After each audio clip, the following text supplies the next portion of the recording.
Yes, Steve Perron. I am a producer at KMOV Television, News 4, the CBS affiliate in St. Louis. I've been there for, I've been in the business for over 40 years, and I've been at Channel 4 a really long time. And I'm working from home. I've been working home from, I think, 3 or 4 months, something like that. It feels like for 3 or 4 years. And today's July 16th, so July 16th. we go back July 16th, 2020. It's been some run, hasn't it, for you? Oh, for me and for everyone, for absolutely everyone. I never, when they first floated the idea back in February or March of the producers trying to produce newscasts remotely, I said, I think I was one of several, but I definitely said, impossible, can't be done. You cannot produce a newscast and then not just produce it, but booth it, which means sitting in the control room while you're live on the air. You can't do that from home. I said, you just can't do that from home. Yeah, just unimaginable that we're doing this. Of course, the entire pandemic is unimaginable. So that makes sense, I guess. Lots of lessons learned, I'm sure. I mean, we've Absolutely. got the pandemic, and then we have the civil unrest as another layer. I'm sure it's been quite a ride. Oh yeah, it really has been. And the pandemic, it took a while for us to realize that this was going to be a big deal. And when I say us, I don't mean the media. I mean everybody. And then it just blew up. It just absolutely blew up. And I think when it really, really exploded and hit us and hit everyone is when, and I guess it was New York, the first place to actually shut down and, start ordering, have stay-at-home orders, what we are now all familiar with, the stay-at-home orders. And then that's when we all realized, okay, this is real. And still, I think many of us, and probably many of us in St. Louis area thought, well, okay, that's New York. It's never going to happen here. And then, of course, it started to happen here. For us, of course, Chicago first. And then we realized, okay, this is probably going to happen in Illinois. And that's when we completely changed the way we were doing our newscasts. And every newscast, every day, became the pandemic show and the pandemic newscast. And the thing is that the interesting aspect of that is sometimes, you'll have a theme type of broadcast and, for whatever it is, opening day, some big sports event, some other type of momentous historic occasion, and you have to struggle to fill the newscast. You have to force things in there. We could not get everything into our newscast that was going on. We couldn't get all the information in. We couldn't get all the stories in. There was so much. And our viewers and people had so many questions and so much that they wanted to know about. And that became, we really did feel like we had a mission and a job. And, certainly we're not healthcare workers, but we really did feel like we were performing a valuable service. And every now and then in the business that we do, you do kind of get that feeling that I'm sorry, go ahead. No, go ahead and finish. I was going to ask you something, but go ahead. Yeah, I was just saying that you do sort of occasionally feel like you're performing a valuable community service. And this is definitely one of those times. So this really speaks to those production meetings that you had with your reporters, with your staff, to make the decisions of what was going to be in each newscast. Can you talk about that process? Yeah. So that hasn't changed too much.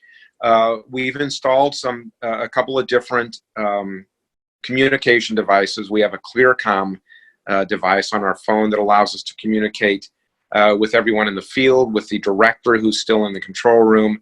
you know, while we're on the air. And then the editorial meetings through the day have pretty much continued the way they always have. It's just now that it's over Webex, which is like a Zoom type thing, and just either over conference call on the phone. And then beyond those 2 or 3 daily editorial meetings, we recently, we have our regular Outlook email, and we also now use a thing called Slack, which I think a lot of people are probably familiar with, which we just happened to institute about 2 months before the pandemic erupted. And, you know, a new thing in the newsroom, a lot of people weren't too happy with it, but boy, it's really helped. It's really helped us to have almost real-time constant communication. It's nowhere near like it is when you're in the newsroom, but it's close. And some of the, you know, the big changes that we've seen in terms of editorial meetings is the reporters used to be in all the meetings. The reporters and photographers were the first wave to be ushered out of the building, and when this really got serious. And for them, not a major change, because they've been working in the field for years, editing in the field. But when we started to send producers and managers home, that's when the whole dynamic changed and shifted. And but you know, we were able to do that. And I'm going to show you something. Yeah, I want to make sure this is still up, because we're not right now. We're not actually on the air with a newscast. We've just completed our 5 o'clock news, and now we're preparing to do the 6. But one of the things we did, I mentioned Webex a while ago, and so our operations manager and our IT manager built a Webex page for us that pretty much simulates the control room in the station.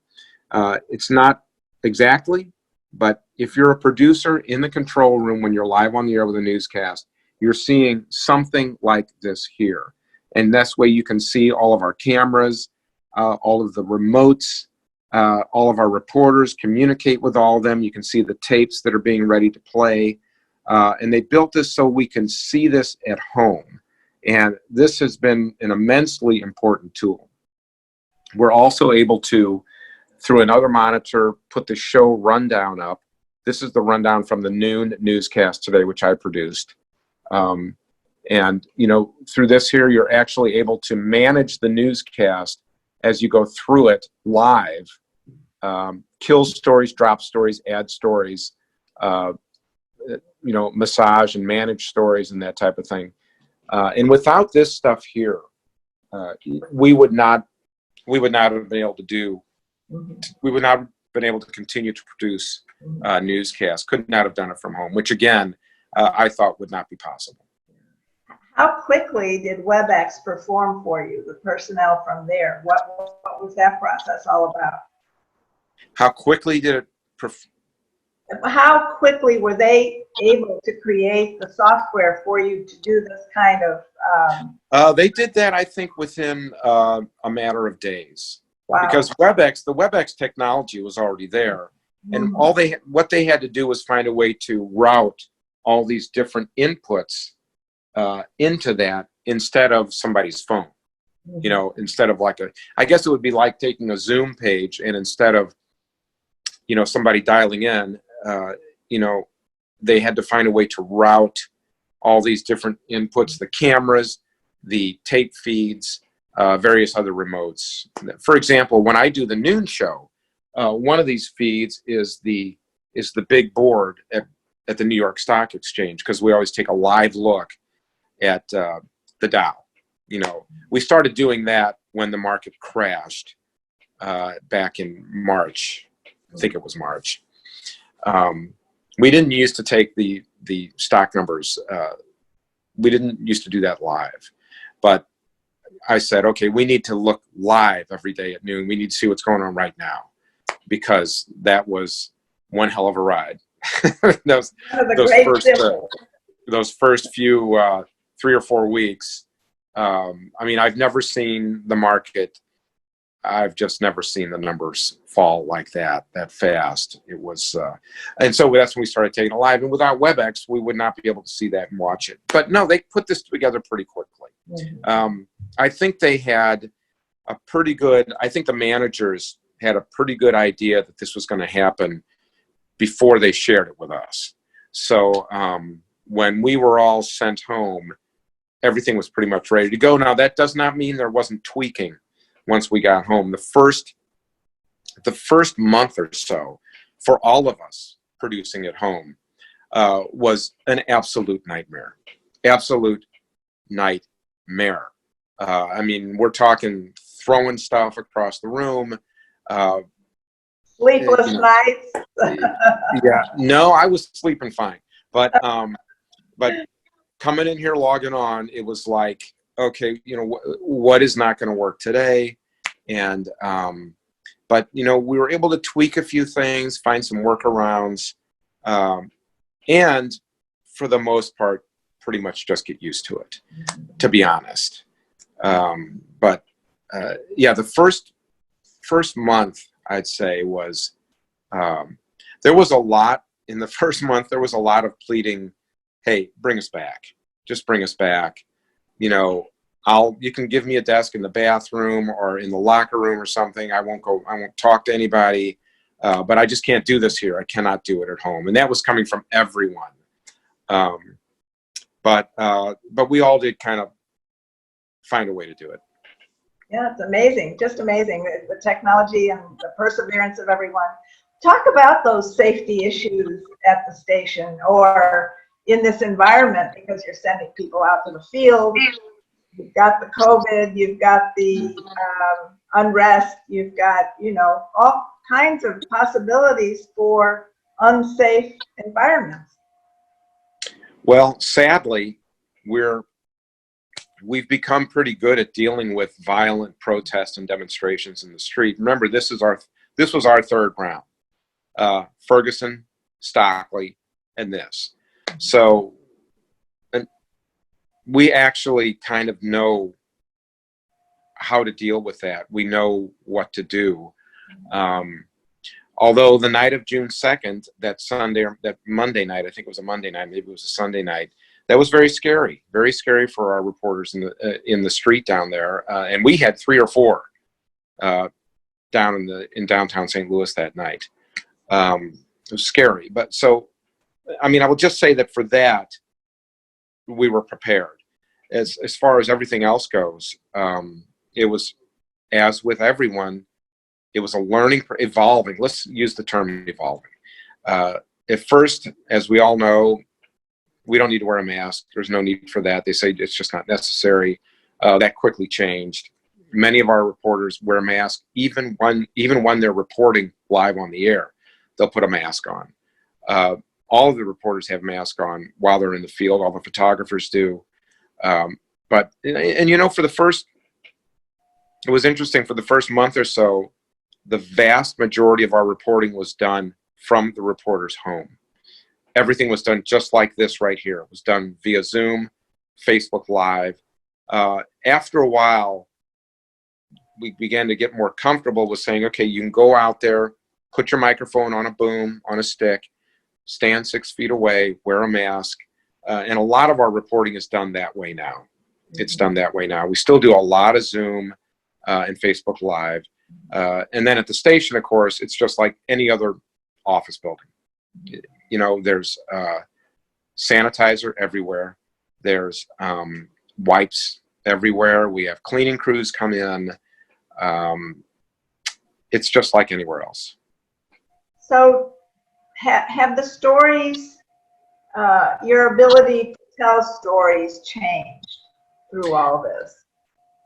I would say and I've actually thought about this, the only way they've changed is, to some extent, you can't, I don't think so anyway, you can't finesse the visual aspect of the story through the editing process as well under these working conditions as when you're all back at the station, or if your editor is working in a nice edit booth, you know, with the full access of all the servers there at the station, and everything clicks and hums and works really well.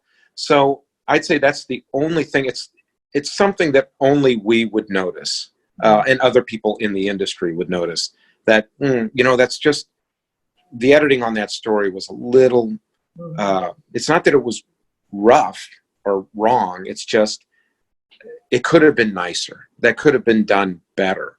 And so I'd say that's the only thing that suffered. The stories we're telling are just as good. We're giving them just as much time to breathe as we ever have, in many cases more time. So I'd say no. I'd say it has, except for the editing and some of the production values, everything has been just as good. So my final question, I'll let you go, but how's Steve Perron doing after all this? That's an interesting question. Going back to what I was telling you about the first 5 or 6 weeks, it was horrible. It was just horrible. But you know, there's something to be said for taking your lunch break in your pergola out in the backyard, and you know, for a while, for the first, you know, there was a little joke I used to play on my wife where at 4:30 or 5 o'clock I would shut the computer down and I'd walk out and go, "Honey, I'm home." And you know, well, yeah, obviously you're home. And although it's interesting, I live in Brentwood and work downtown, and I commute to work. I've been commuting to work on my bike for about 15 years. So that's about 22 miles every day. And so the first few weeks I tried to take a ride at the end of the day. It wasn't the same. So for about the last 2 months, I've been getting up at 6 in the morning, just like I always used to. And I ride to Forest Park, and I take about a 1 hour ride, 10 to 12 mile ride, every day, unless it's raining. And so that's kind of helped restore my sanity.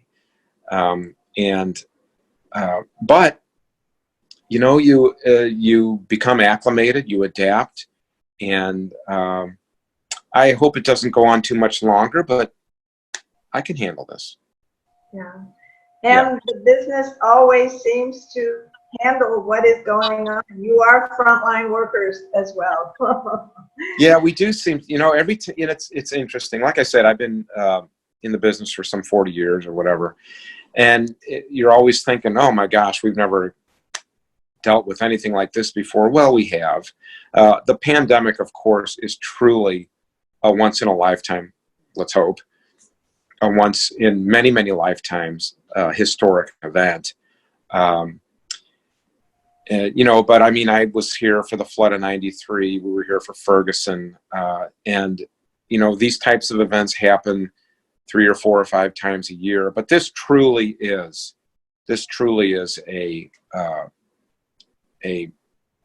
an epical, that's not a word. It's, you know, a biblical type of event. And you just try the best you can to document it and to cover it as best you can. And, you know, hope you're doing okay.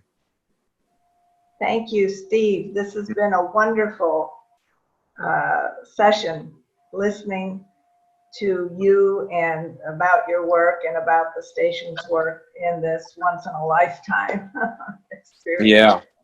So yeah. Thank you very much from the St. Louis Press Club. And thank you. My pleasure. We'll see you soon. All right. We'll see. Thank you. Bye. Bye.